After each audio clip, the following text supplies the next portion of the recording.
If your air conditioner remote is not working, here are the two most probable causes. The remote control itself could be defective. You should first try replacing the batteries in the remote. If installing fresh batteries doesn't solve the problem and the air conditioner can still be operated manually, then the remote control is likely at fault and should be replaced. The main control board has an infrared receiver that receives the signals sent by the remote.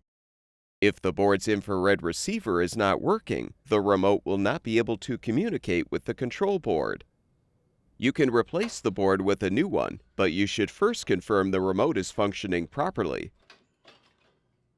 Both remote controls and main control boards are available on our website. Be sure to enter the full model number of your product in our website search bar to find the specific replacement part that will fix your air conditioner.